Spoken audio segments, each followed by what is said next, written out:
This is an unofficial, fan-made audiobook. All original stories are owned by Wizards of the Coast. If you are enjoying these stories, please consider subscribing to my Patreon over at patreon.com/voxoraculum for some special patron-exclusive content. Thanks. On with the story. 1, 1, 2. Zimone Wola counts the clusters of bubbles floating in her glass of Koano Fizzy Pop. Firejolt Cafe begins to fill up as news that Alina, the resident barista, is giving out free drinks to mages to commemorate the end-of-session exams. An abundance of cackles and a cloud of chitter-chatter hang thick above the mages twittering about the week-long exams. How difficult or breezy some of the questions and tasks were, and, most importantly, the end of the session Mage Tower game later this evening. Zimone stops counting. She directs her gaze around the rim of the glass with laser focus, splitting the drink into 3 overlapping, swirling hexagons. She then slows the hexagon's swirls until they crash into each other. No spill, no crack on the glass. Dean Kiani will definitely give her a perfect score for this. The girl smiles as she remembers the Dean's first class with them mid-semester. Introduction to Forms and Fractals, and how she was the first person in her class to perfect sculpting solid shapes from water. Kiani had lowered the bridge of her thick glasses to the tip of her nose and said, "Please tell me you're considering Quandrix College for next year." 3, 5. Zimone resumes counting the clusters of bubbles. Zimone! Zimone? Zimone! On the third call, Zimone looks up to see her friends, Amaka and Nanya Lugo, waving at her as they squish into the cafe through the crowded doorway. Zimone's eyes light up as she beckons her friends over. "How many stuck-up second-year mages did you have to fight to save these seats for us?" Nanya Lugo says as they grab Zimone into a hug. "Please tell me we're not going to be stuck up next session when the new mages come to Strixhaven." Amaka settles into the chair beside Zimone and signals to Alina to send over one of her waiter imps to take their order. "Oh, we are definitely going to be stuck up," Zimone says as she breaks free from Nanya Lugo's hug. "What kept you two so long?" "You didn't hear?" Nanya Lugo whispers, then more audibly to the waiter imp who had just arrived at their table. "2 Koano Fizzy Pops, please." "Didn't hear what?" Zimone asks.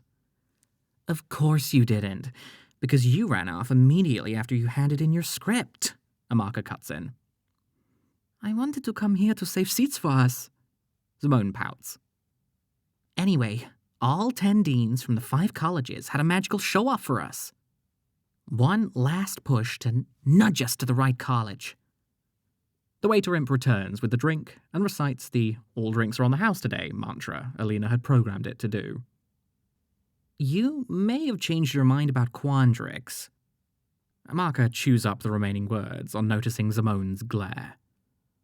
Zimone bursts into laughter, and Nanya Lugo joins her. In no time, the 3 friends are laughing and talking loudly between sips. Nanya Lugo, Amaka, and Zimone met a week after they got into Strixhaven at the Biblioplex.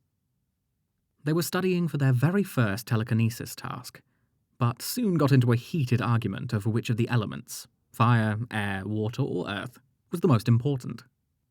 The trio argued so loudly that the treefolk librarian, Isabeau, had asked them to leave. Now, with the year ending, the friends worry if they will still be close, as they've chosen different colleges. Zimone chose Quandrix, Amaka Prismari, and Nanya Lugo Silverquill. "Are you Zimone Wola?" a squiggly voice asks. Zimone, Amaka, and Nanya Lugo pause their chitter-chatter. "Are you Zimone Wola?" the voice asks again. This time, the friends know for sure the voice is coming from the cafe's floor. It's Waleda the Eventual, his chestnut portmanteau filled with yet-to-be-delivered packages. "Yes, I am Zimone Wola." Waleda squints his eyes upward to meet Zimone's, as if this will ascertain if the girl is telling the truth. Satisfied, for whatever reason, that this girl with yellow stains from her drink spattered around her necktie is indeed Zimone Wola, Wola says, "A package came in for you 2 weeks ago. No sender's name or address. Lightweight. Wrapped in an optical elusive paper of spiralling bricks. I would have delivered it earlier, but, you know." The diminutive turtlefolk loves indulging anyone who cares to listen to how things are in the office, why some packages end up delayed, how taxing it is to walk around the length and breadth of Strixhaven. Doubtless his job would be easier and more efficient if he decided to use magic or imps like everyone else at Strixhaven, but Wola never mentions that. A mystery package. Nanyalugo's eyes widen. "Your birthday was 2 weeks ago, Zimone," Amaka says, nudging Zimone's hands that are now clasped around her drink. Zimone swallows the last gulp of her drink and belches into the cup of her mouth. She certainly knows who sent the package. She has received the same package, just like the one Wola described, for 7 years now. "They shouldn't be making cafe stools this high," Wola grunts. "You don't need to reach for the ceiling for the drink to slap." His shell scrapes against one of the stool's legs as he adjusts his stance to open the portmanteau. "You'd have to get down from that stool to sign off and collect your package, Miss Zimone." "Zimone?" Amaka tippy-taps at the table. "Let's hurry up. The Mage Tower game is about to start." "Yes, people are already trooping to the stadium," Nanyalugo adds. "The 2 of you should head off without me, so you can snatch up seats in the front row." The cafe is emptying out now. Zimone's eyes, ponderous with a mixture of expectation and dread, follow Wola as he rummages inside the portmanteau for her package. The first time Zimone received a mystery package from her grandmother, Zimone Wola, she was 7. It was her birthday. Her parents, Zahir and Deepo, had thrown her a big party and shown her to her new room. She was 7 and could finally have a room to herself. Zahir kept whimpering beside the doorway about how his little girl was growing up fast and that Zimone should not be scared because he and Deepo were just down the hall, while Deepo double-checked the locks on the window and inspected the bed for any wrinkles on the sheets, before finally drawing his daughter and Zahir into a long hug. When the door clicked shut, Zimone dived into the bed, flung the sheets into the air, and wrapped them around herself. This was one thing she had always wanted to do. Sleep in an unmade bed. Something scratched against the window.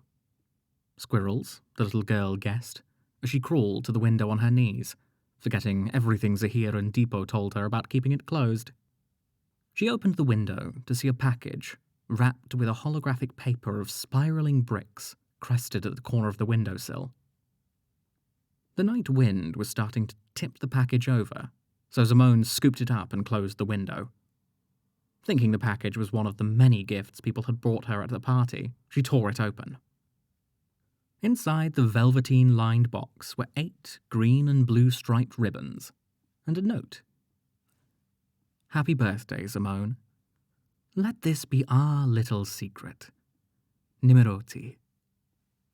Before that night, Zimone had heard of Nimeroti in snippets, tiny bits of stories Zahir and Deepo whispered about Grandma. There used to be a framed picture of a woman with her back turned, the greying locks of her dreads arched like a bow, hanging in the parlour. Deepo had removed it after Zimone asked who was in the picture. From the story bits, Zimone could piece together that her grandmother was an esteemed professor at Strixhaven, that something happened. She started forgetting things, mixing up spells, drifting off in the middle of classes, almost slammed an urn against a mage's skull, and that she left Strixhaven and was never seen again. 6 years after that night, when 2 brown-nosed imps delivered Zimone's Strixhaven admission letter, Deepo had objected about Zimone going.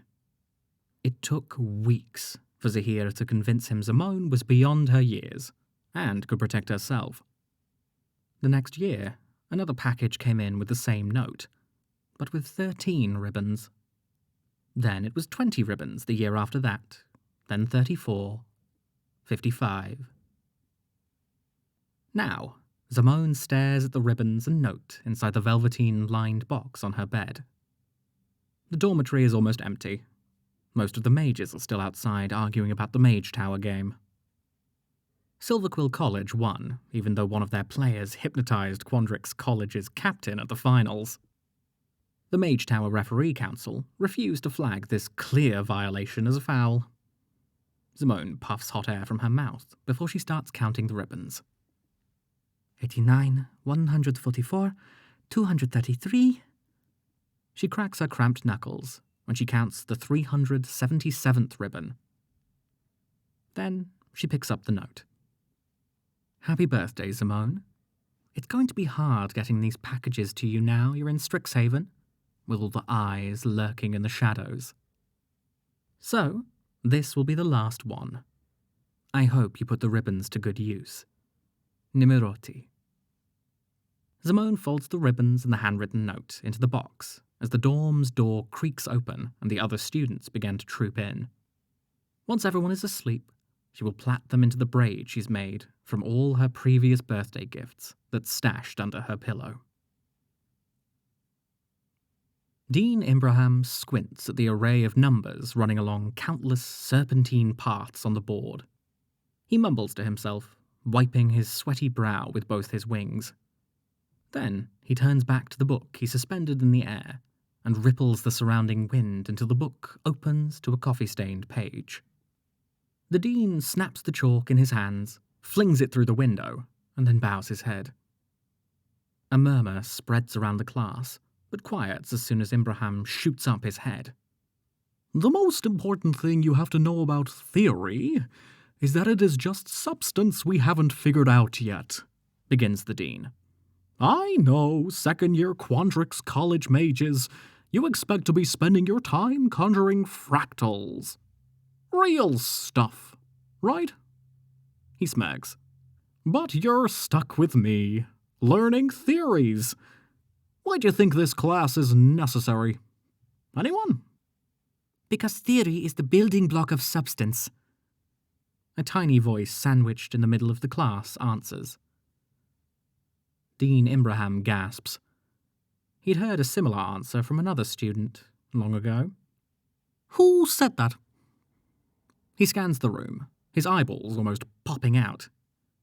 Resigned that none of the mages will own up to the answer, he slams the book closed. We've been on this for almost an hour. Class dismissed.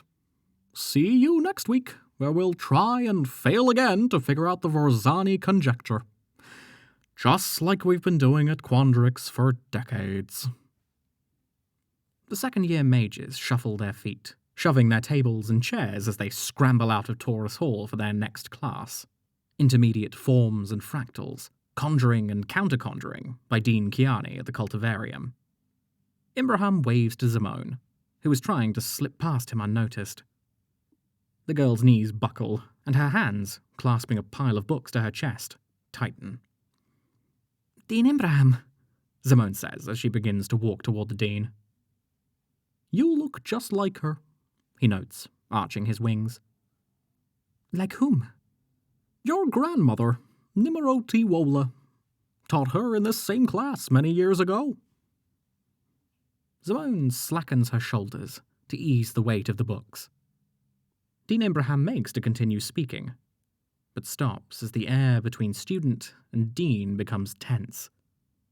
Dean Kiani, swirling past the hallway to the Cultivarium on a ball of air for her class, softens the tension and gives Imbraham something else to talk about. Ah, you should be going. Kiani doesn't like mages coming late for her classes. The girl nods and begins to walk away, but stops at the doorway and turns to Dean Imbraham. How was she? My grandmother. What was she like? The best student I've ever taught. And when she became a professor, an even better colleague. We all loved her until she left. Thank you. She was also not afraid of owning up to her answers in class. The two exchange a knowing smile before Zimone rushes out of Taurus Hall. She gets to the cultivarium just in time to catch Dean Kiani asking the mages to introduce themselves. Zimone squeezes herself into the semicircle where all the mages are sitting, with Kiani in the middle. "Zimone Wola, late on your first day," Kiani says. "Care to introduce yourself to the class?" Flustered at the sudden attention, Zimone stands up for the introduction. "My name is Zimone Wola, and I—" "Is your name Zimone Wola, or are you Zimone Wola?" Kiani snaps her fingers. Young mages always struggle to embody who they are. At this point, Zimone Wola is more than your name. It is now who you are. After the introductions, the Dean begins her class with a recap of their first-year lectures, before moving on to the intricacies of conjuring more complex forms from water. Animals, plants, and architecture. She gathers the mages around the southern water fountain for practice.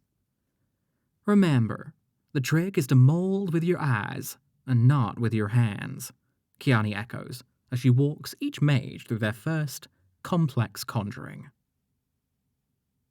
The pages of the book are blotted to the edges with red ink, and the text is fading gradually. She has to tilt some of the pages toward the sunlight to read. Zimone wipes off the dust on the ripped cover jacket, opens the Vorzani Conjecture, extended reading on fractal theory, and settles into a chair.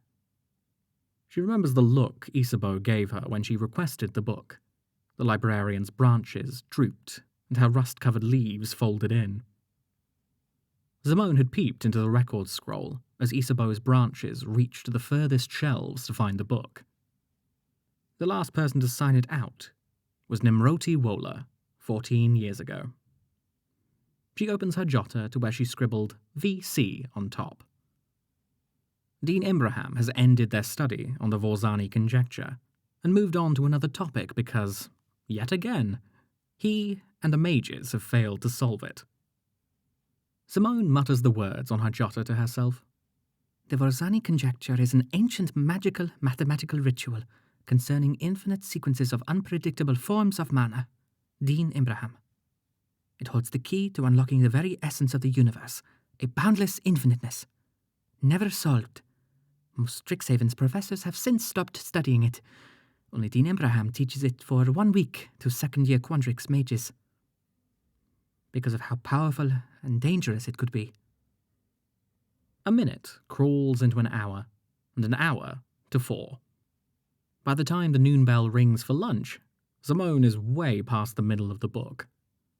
Isabeau, rustling her leaves to remind the mages to turn in their books before going to lunch, jolts Zimone from a world of unresolved equations and postulations to the present.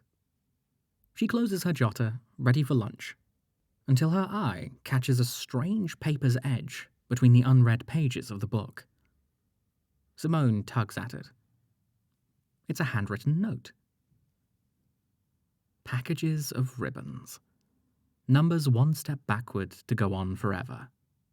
Living books that talk to you on the pathway of light. There is no doubt this is Nimroti's handwriting. Zimone folds the note into crisp quarters, tucks it into her jotter, and hurries toward Isabeau to turn in the book.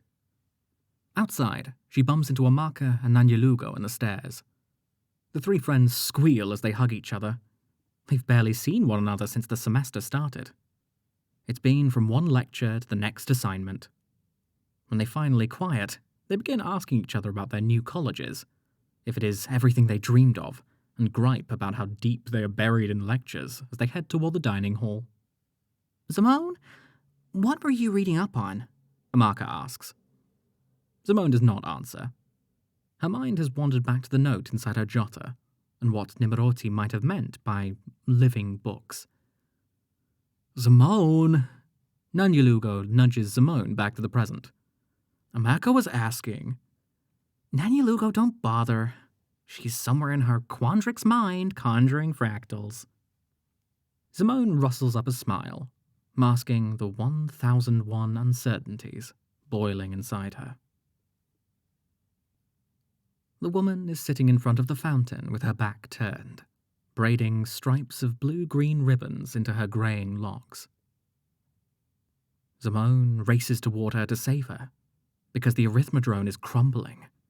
The towers are ripped up in the middle, and the sculptures are erupting to dust.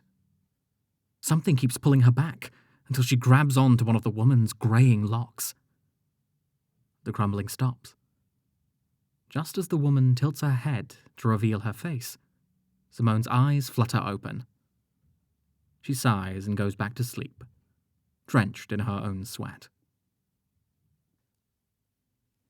Kiani's office is walled by twisted shelves, weighed down by volumes of books. The professor is sitting at her table, scribbling notes for her next class, when Zimone walks in. Without looking up from her writing, she gestures for Zimone to sit.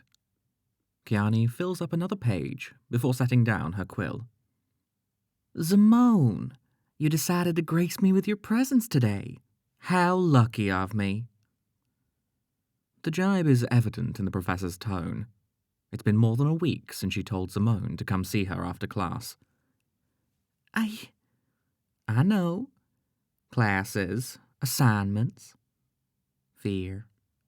Fear? Yes, fear. Kiani stands up and draws the window curtains open. Fear that I will find out what you and Dean Ibrahim have been up to. Dean Ibrahim? Yeah. He's leading you on about the Vorzani conjecture, isn't he? No, Dean Kiani. In fact, Dean Ibrahim has moved on to another topic in our magical theory class. Then why'd you request the Vorzani conjecture, extended reading on fractal theory at the Biblioplex 2 days ago? Zimone stands from her chair. May I be excused? What? I don't think I want to continue this conversation. My personal study is my life and shouldn't be subject to faculty scrutiny. Kiani sits back in her chair and regards the young mage in front of her. She sighs. You may be excused, Zimone. Thank you. Zimone gathers her jacket around her and makes to leave. You know, it's the same thing he did to your grandmother. Egged her on until the Auric got hold of her. Kiani pauses to assess the weight of her words on Zimone. You have a brilliant mind, Zimone, and you're going to make a powerful mage one day. But you need to leave the unknown. There is a reason why no one's unraveled the Vorzani conjecture. Again, Dean Ibrahim has nothing to do with this. Zimone closes the door behind her until it laps to the doorframe, quietly, like still air. The moon tonight is shy. It is hiding behind the clouds, biding its time for all of Strixhaven to drift to sleep before it comes out. Zimone looks around to ensure no one is following her. Students are not supposed to be outside the dorms at this hour, and she may get in trouble if anyone sees her. The torches of enlightenment are a stone's throw away. This is where the book is supposed to talk to her, if Nimeroti's note is right. Zimone sits at the stairs under the 4th tower and waits, twirling the braid of blue-green ribbons around her frame. An owl hoots in the distance. The night air begins to spiral around her feet. Zimone Wola, granddaughter of Nimeroti Wola. What brings you here on a dark and eerie night? The voice comes from a dusty tome carried on 4 skittering metal legs. Zimone stands. Are you the one they called the Codex Vocifera? Yes. The Codex bows closely. You look just like her, your grandmother. We used to spend so much time together on these stairs until, well, you know. Until what? Zimone asks. Everybody keeps insinuating that something terrible happened to my grandmother, but no one ever tells me the full story. Wait, nobody's told you what befell Nimeroti? Not even Deans Ibrahim and Kiani? Zimone shakes her head. Nimeroti figured out the Vorzani conjecture. When the Auric learned about it from their spies in Strixhaven, they captured her. She came back to Strixhaven, but we noticed that the once esteemed Professor Nimerodi was no longer herself. She'd cast a memory loss spell on herself, because if she couldn't remember the Vorzani conjecture, then there would be nothing to tell the Auric. And then she left Strixhaven, never came back. Zimone rubs her palms to keep warm from the numbing cold, silently reflecting on her grandmother, her courage to stand up to the Auric. Another thought flickers in her mind. What if the Codex is lying? What if all these things, the mystery notes, the ribbons, the dreams, were lies? The Codex suddenly pivots, as if looking at something else. My wisdom has been requested elsewhere. Good night, Zimone. Wait! My grandmother's notes led me here. Aren't you supposed to reveal the Vorzani conjecture to me? The Codex cackles. There is no more revealing to be done. And vanishes in a puff of mist. Zimone begins to climb down the stairs. 1 step forward, 1 step backward. 2 steps forward, 1 step backward. 3 steps forward, 1 step backward. 5 steps forward, 3 steps backward. She continues, focusing on the stairs even as the winds begin to spin around her, and a laser-like power sears down her spine, until a dark shadow falls over the torches of enlightenment. Zimone untwirls the braid of blue-green ribbons around her body. The braid, as if it has a mind of its own, weaves into countless patterns. Finally, the weaving stops, and the braid glides into Zimone's hands. She swirls it, and then aims at the sons Karu and Ezza, shrouded by purple clouds. A rustling sound in the shadows startles Zimone. She spins to investigate, but trips and slams her head against one of the torches. As her consciousness fades, she wonders with horror if the same spies who watched her grandmother have found her, too. Hot bolts course from Zimone's head into her spine. She groans and tries to open her eyes, met with blinding pain. She concedes and eases into the darkness. She's awake now, Extus? No, she's not. Give her time. But we don't have time. We waited for 14 years, Peter. I'm sure we can wait a little longer. One of the men in the room pulls up a chair beside the bed Zimone is lying on. The other leans on the wall and adjusts his mask. The room is stuffy, even with all the windows open. The only source of light is the purple smoke swirling out of the men's masks. Where am I? Zimone asks after some time. The throbbing pain has faded a bit. She tries to cough, but her chest hurts, as if someone stuffed a tush inside it. Extus and Peter spring up. Hello, Zimone, Extus begins. My name is Extus, and I know who you are. Your reputation precedes you. Zimone pulls herself up to a sitting position. We're taught not to like you at Strixhaven. Extus snickers. I'm sorry. The mage hunter we sent startled you. We are usually more delicate about bringing in new recruits. But the thing is, you possess so much power, so... You still haven't answered my question. Where am I? Zimone's eyes spot the braid of blue-green ribbons heaped at the foot of the bed. You are where you need to be. We have followed you for years. We know about the packages and the note. You sent them? No. Nimeroti is always a step ahead of us. She tailors the packages and the notes so that only you can receive and read them. Is this the point? You torture me until I tell you about what I know? No. The Auric doesn't torture people to join us or do our bidding. We respect everyone's free will. What, then, did you do to my grandmother? We didn't do anything. The weight of the Vozani conjecture was too heavy for Nimeroti to bear. It drove her into a delirium. We tried to help her relieve the burden, but she wouldn't hear any of it. Extus pauses to catch his breath and gauge Zimone's reaction. Zimone springs up from the bed and grabs the braid of ribbons. Zimone, easy. We are not here to fight. Extus and Peter raise both their hands into the air. Tell us what you know, Extus continues. And we'll tell you what we know. And together, we can control the universe. We can control time and space. Trading with the devil, Zimone snarls, and whips the braid of blue-green ribbons at the two men, sending them crashing into the wall at the far end of the room. You would grind Strixhaven to dust if you possessed such power. Wouldn't it be for the best? Peter cuts in.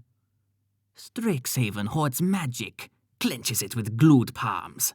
If we destroy it, then anyone, anywhere in the world can practice magic. Imagine a world like that, where magic is not left in the hands of the few. A blast of wind rips the door off its hinges. Get away from her, Dean Kiani's voice thunders. Behind her are Nanya Lugo and Amaka.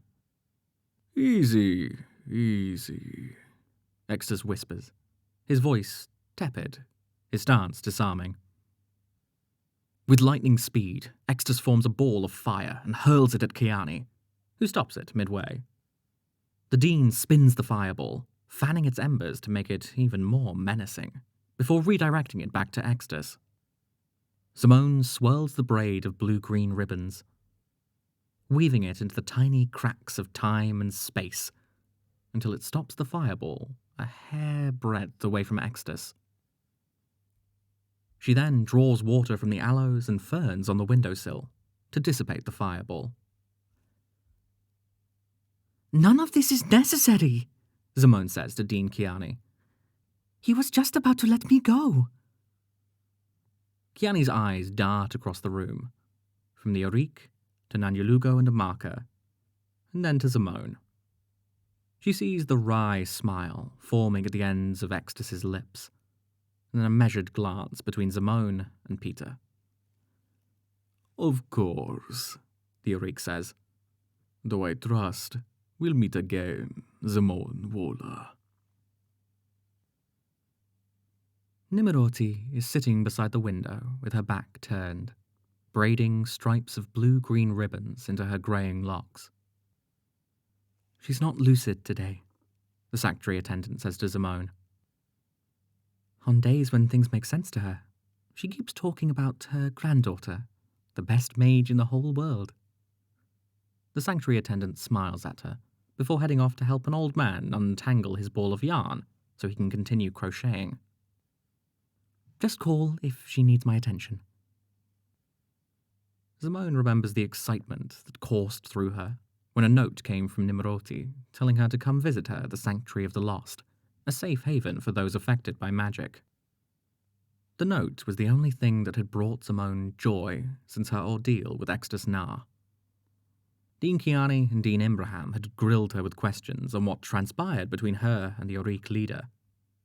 Somehow, the rumour of her being an Auric recruit spread around Strixhaven, and her friends Nanya Lugo and Amaka started avoiding her when they would bump into each other at the biblioplex.